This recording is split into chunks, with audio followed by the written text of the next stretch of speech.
1 കൊരിന്ത്യർക്ക് എഴുതിയ ലേഖനം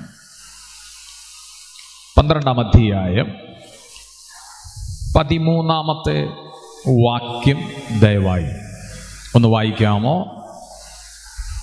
1 കൊരിന്ത്യർക്ക് എഴുതിയ ലേഖനം 12-ാം അധ്യായം 13-ാമത്തെ വാക്യം.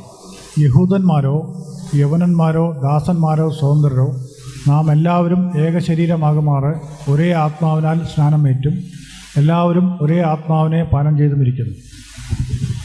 Price the Lord. ഓക്കെ, ഇവിടെ വളരെ വ്യക്തമായി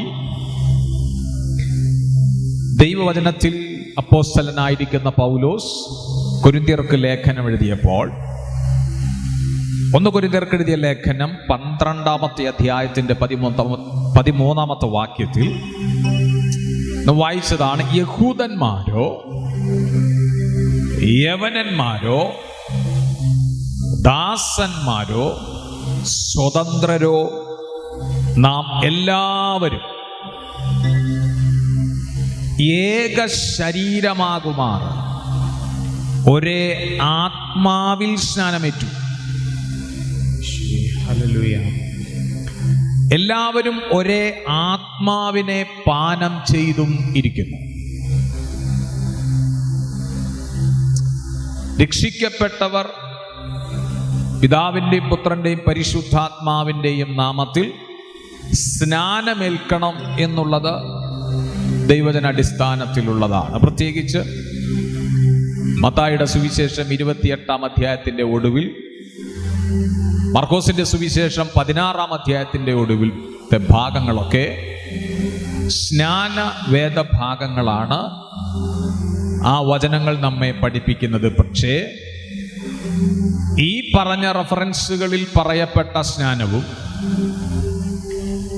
നമ്മൾ വായിച്ചതായിരിക്കുന്ന സ്നാനവും തമ്മിൽ വളരെയധികം വ്യത്യാസങ്ങളുണ്ട്. മർക്കോസിന്റെ സുവിശേഷത്തിലേക്ക് വന്നപ്പോൾ അവിടെ നമുക്ക് കാണാൻ കഴിയുന്നു, വിശ്വസിക്കുകയും സ്നാനമേൽക്കുകയും ചെയ്യും. ഈ 2 ഭാഗങ്ങളിലും പറയപ്പെട്ടതായിരിക്കുന്ന സ്നാനം കൊരിന്ത്യ ലേഖനം 1 കൊരിന്ത്യർക്ക് എഴുതിയ ലേഖനം 12:13 നമ്മൾ വായിച്ചു: യഹൂദന്മാരോ യവനന്മാരോ ദാസന്മാരോ സ്വതന്ത്രരോ നാം എല്ലാവരും ഏക ശരീരമാകുമാറ് ഒരേ ആത്മാവിൽ സ്നാനമേറ്റു. എല്ലാവരും ഒരേ ആത്മാവിനെ പാനം ചെയ്തുമിരിക്കുന്നു. ഇവിടെ പറയുന്ന സ്നാനവും നമ്മൾ നേരത്തെ മത്തായിയുടെ സുവിശേഷവും മർക്കോസിന്റെ സുവിശേഷത്തിലും വായിച്ച സ്നാനവും തമ്മിൽ വളരെ വ്യത്യാസമുണ്ട്. എന്താണ് വ്യത്യാസം? സുവിശേഷങ്ങളിൽ വായിച്ചതായിരിക്കുന്ന സ്നാനം വെള്ളത്തിൽ മുങ്ങിയുള്ള സ്നാനമാണ്. വെള്ളത്തിൽ മുങ്ങിയുള്ള സ്നാനം. നമ്മളെല്ലാവരും സ്നാനപ്പെട്ടതാണ്. രക്ഷിക്കപ്പെട്ട ഒരുവൻ, ക്രിസ്തു വിശ്വാസിയായിരിക്കുന്ന ഒരുവൻ സ്നാനപ്പെടണമെന്നുള്ള തിരുവെഴുത്ത് പറയുന്ന ദൈവിക കൽപ്പനയാകയാൽ വെള്ളത്തിൽ മുങ്ങിയുള്ള പിതാവിൻ്റെ പുത്രൻ്റെ പരിശുദ്ധാത്മാവിൻ്റെ നാമത്തിലുള്ള സ്നാനമാണ് സുവിശേഷങ്ങളിൽ വായിച്ചതെങ്കിൽ കൊരിന്ത്യ ലേഖനത്തിൽ നാം വായിച്ചത് ഒരേ ആത്മാവിൽ സ്നാനമേറ്റു. ഇവിടെ ആത്മാവിലുള്ള സ്നാനമാണ്, വെള്ളത്തിൽ മുഴുകിയുള്ള ജലസ്നാനമല്ല, ആത്മാവിലുള്ള സ്നാനമാണ്. അതിനെ നമുക്കിങ്ങനെ ഒന്നുകൂടെ വ്യാഖ്യാനിക്കാം: ആത്മാവിൻ്റെ സ്നാനം പ്രത്യുത പരിശുദ്ധാത്മ സ്നാനം.